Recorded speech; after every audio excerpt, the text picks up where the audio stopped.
Good day. There are 9 top headlines today. Here's the details. First headline: INEC completes 2027 general election timetable, awaits amended Electoral Act.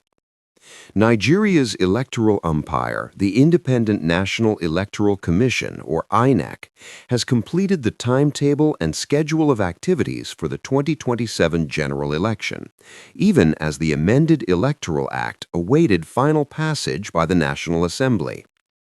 INEC Chairman Professor Joash Amokitan told civil society organizations in Abuja that the Commission has finalized its preparations and submitted its proposed changes to lawmakers, but certain parts of the election calendar may need adjustment once the revised law is fully enacted and signed into law. Until then, INEC plans to proceed with preparations under the existing legal framework, stressing that it cannot delay key preparatory work given the scale of nationwide elections. Second headline: Senate passes Electoral Act Amendment Bill, retains e-transmission of results. The Nigerian Senate on Wednesday passed the Electoral Act Amendment Bill 2026 after extended clause-by-clause deliberations, approving changes to key electoral provisions ahead of the 2027 general elections. During the session, lawmakers rejected a proposed amendment that would have made the electronic transmission of results from polling units to the INEC result viewing portal mandatory in real time. Instead, the Senate retained the existing wording in Section 60 of the 2022 Electoral Act, which allows presiding officers to transfer results in a manner as prescribed by the Independent National Electoral Commission, INEC, rather than imposing a strict statutory requirement for real-time uploads. Senate President Godswill Akpabio clarified that electronic transmission remains part of the law under the retained provision, and what was rejected was only the new mandatory real-time upload clause, not digital transmission altogether. The bill now goes to a conference committee to harmonize differences with the House version before being sent to the President for assent. Third headline: It wasn't me. Oshiomhole dismisses private jet leg massage video, claims it was AI generated. Senator Adams Oshiomhole has strongly denied the authenticity of a viral video that appears to show him massaging a woman's feet inside a private jet, calling the footage a fabricated clip generated using artificial intelligence, AI. The roughly 30-second video, which circulated widely on social media earlier this week and triggered public debate, was dismissed by his media office as a poorly crafted and edited fake AI video designed to damage his reputation. His team pointed to technical inconsistencies in the clip as evidence of manipulation and urged Nigerians and media outlets to disregard the video and verify content before sharing. Fourth headline: Former pension boss Maina hospitalized after collapsing in Abuja.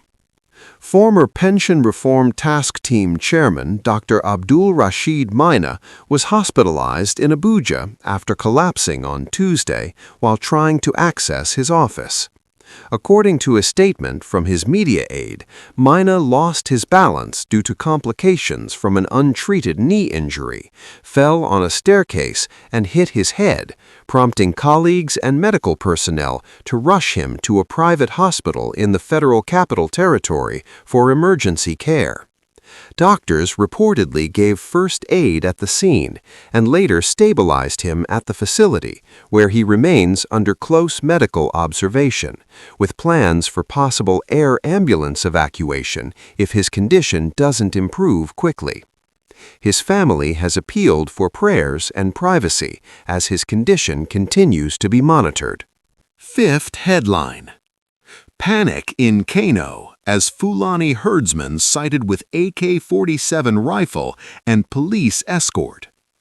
Residents of Kano metropolis were thrown into panic on Tuesday afternoon when a Fulani herdsman was seen walking his cattle along a busy road while openly carrying an AK-47 rifle, and a police escort team in a vehicle was reportedly accompanying him, sparking confusion and concern among bystanders about public safety and the unusual sight in a populous urban area.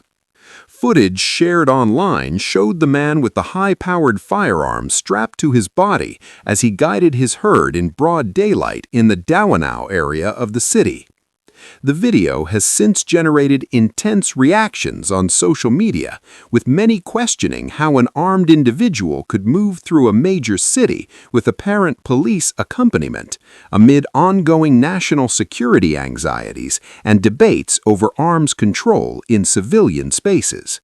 Sixth headline: Lagos announces closure of Apongbon Bridge for repair works. The Lagos state government has announced that the Apongbon Bridge will be closed to traffic for repair works starting Thursday, February 5, 2026, and expected to last about 6 weeks until March 19, 2026. The closure is to allow the Federal Ministry of Works to fix failed asphalt sections on the ramp and service lane linking Inner Marina to the bridge, as well as parts of the bridge's inbound and outbound carriageways. To maintain movement, traffic will be diverted through alternative routes, including the Apongbon Underbridge Roundabout, Adeniji Adel Road, Ebute Ero, and the Echo Bridge, depending on direction of travel. The Lagos Commissioner for Transportation, Oluwaseun Osiemi, urged motorists to exercise patience and follow traffic management instructions during the rehabilitation period. Seventh headline: Pakistan says death toll tops 250 as separatist violence rocks Balochistan. Pakistan's security forces are engaged in intense clashes with Baloch separatist militants following a wave of coordinated attacks across the restive southwestern province of Balochistan, which began over the weekend. Officials say that fighting has left more than 250 people dead, including at least 197 separatist insurgents killed in ongoing counter-terrorism operations, while civilians and security personnel have also been among the casualties. The militant assaults targeted banks, police stations, jails, and military installations in several districts, prompting a robust military response, with operations continuing in some areas as authorities seek to restore order in the mineral-rich but volatile region. Eighth headline: GoCab secures $45 million to scale ethical mobility financing across emerging markets. GoCab, a London-based mobility fintech platform, has successfully secured a $45 million funding package made up of $15 million in equity and $30 million in debt to expand its ethical mobility financing business across Africa and other emerging markets. The company operates a drive-to-own model that gives gig economy drivers and couriers access to credit to acquire vehicles, including cars and motorbikes, which they can pay off over time while earning income. Investors leading the round include E3 Capital and Django Capital, with participation from Kawi Safi Ventures and Curate Capital. The funding will help GoCab grow its fleet, enter new cities, boost financial inclusion for workers typically excluded from traditional credit, and develop tools like AI-based credit scoring and expanded electric vehicle offerings. Ninth headline: Emir Sanusi says traditional rulers don't need a constitutional provision to advise Nigeria's leaders, including the president or state governors, on issues affecting the nation. He said their authority to offer counsel comes from the people they lead and their role in society, not from a written legal mandate, and that traditional institutions remain relevant in nation-building and good governance even without explicit constitutional backing. Sanusi also reiterated calls for more inclusive political participation, particularly greater representation of women in leadership, and condemned domestic violence, arguing cultural justifications should not override basic human rights.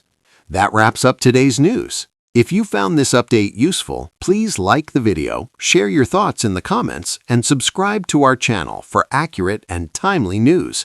Don't forget to turn on notifications so you never miss an update.